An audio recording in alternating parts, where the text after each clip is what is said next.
Fala galera, beleza? Sejam bem-vindos ao Ozone Anime. Eu sou o Wesley e hoje é dia de análise de Shingeki no Kyojin 3, episódio 3 ou episódio 40. Este foi um bom episódio, a análise está um pouco atrasada, mas eu tive outras coisas para fazer. Então, assim que eu tive um tempo, eu decidi gravar. Vou começar com a análise, se possível deixe o like, comente, compartilhe. Vamos lá. Logo no início do episódio, já tivemos um flashback da história, um flashback de história sobre a história. Foi bem interessante esse flashback, na verdade, um flashback até triste, onde mostra o passado dela. Desde que ela se entendia por gente, ela vivia numa vila com a mãe dela, que na verdade a mãe dela era muito cuzona, fraga. A mãe dela não demonstrava nenhum afeto por ela, nenhuma vontade de estar perto dela. Até que ela começou a ler livros, ela percebeu que nos livros as pessoas tinham contato físico, fraga, uma troca de afeto. E ela tentou fazer isso com a mãe dela, só que a mãe dela rejeitou ela, xingou, falou que deveria ter tido coragem de matá-la e sumiu. Depois de algum tempo, o verdadeiro pai dela aparece, que é o Lord Haynes, que é o verdadeiro rei, e ele aparece não sozinho, mas com a mãe dela. E começa a falar com ela, pede desculpa e tudo, e fala que vai levá-la. Na primeira vez que eu vi essa parte, eu achei que o pessoal que apareceu logo em seguida, que matou a mãe dela, estava com o Lord Reis. Mas na verdade parece que eles seguiram ele e viram lá que ele tinha uma filha e tudo.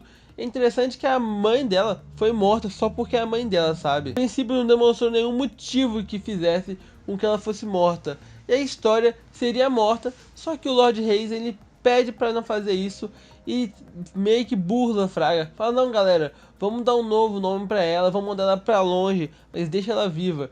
Parece que ele estava desesperado e que ele já tinha todo um plano em mente. Depois nós vemos que a Range e o Levi conseguiu tirar informação daquele cara que matou o Pastor Nick, toda a informação sobre a família real e tudo.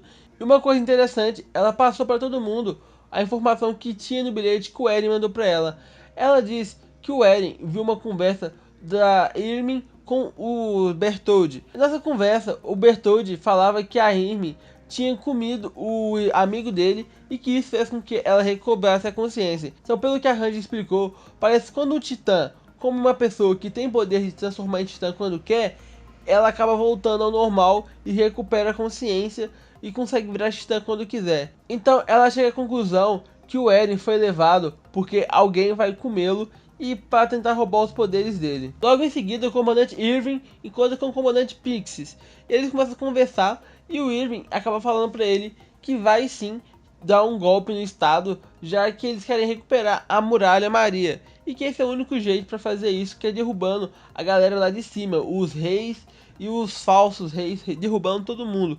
E o Pix pergunta mais sobre isso e fica interessado. O comandante Irving fala uma coisa muito interessante, que ele fala que não vai ser preciso derramar sangue, desperdiçar vidas, que tudo vai dar certo. Eu tô curioso para ver como que esse plano dele vai acontecer para que ninguém morra ou algo do tipo assim. Será que isso vai mesmo dar certo? Tipo, parece que tudo que ele planeja acontece. Nós vemos que o governo está fazendo de tudo para que o povo fique contra a tropa de exploração. Já que quando a tropa de exploração for dissolvida, o povo não fique com raiva ou não seja contra. Eles falam que aquela morte feita pelo grande comerciante lá do episódio 2 foi coisa da tropa de exploração, colocando todo mundo contra eles. E o comandante Irving, ele sai muito bem sobre isso. Ele fala que vai vingar, que ele era um homem com um propósito interessante e que o que aconteceu não vai ficar assim e que ele vai dar um jeito de vingar isso.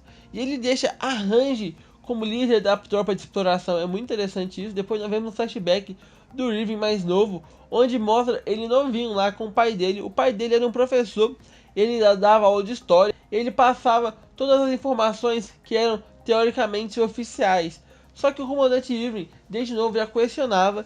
Ele questionou e o pai dele respondeu as perguntas dele. Ele falou que, na teoria dele, o rei, na verdade, colocou todo mundo para dentro e fez uma lavagem cerebral para que ninguém se lembrasse de nada e conseguisse mandar em todo mundo. O Irving novinho começou a comentar isso com os colegas. Os colegas foram passando isso até que aconteceu o seguinte: o pai dele morreu misteriosamente. O comandante Irving tem certeza que isso foi de propósito, já que o que ele estava dizendo poderia estar próximo da verdade. Então o objetivo dele é provar que o pai dele estava certo. A conclusão que chegamos nesse episódio é que o pai da história quer fazê-la se tornar rei. Por algum motivo, eu não sei qual o motivo que ele está tão desesperado por isso. Outra coisa que acontece, no final do episódio você vê que todo mundo da tropa de exploração se torna fugitivo. E eles são cercados por alguém. Então esse foi o episódio, foi bem interessante. Eu gostei de ver o passado do Irving.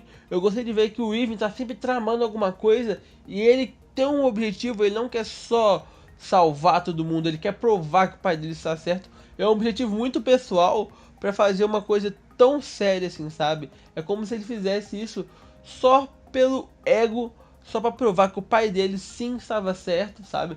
Não pelo fato de ajudar as pessoas, de desmascarar os malvados, sabe? E isso é interessante, que deixa o personagem mais humano ainda. Outra coisa que é interessante, eu quero saber o porquê que o Lord Haynes quer fazer com que a história vire rainha, rei, sei lá, seja como for, agora. O porquê que ele tem interesse nela.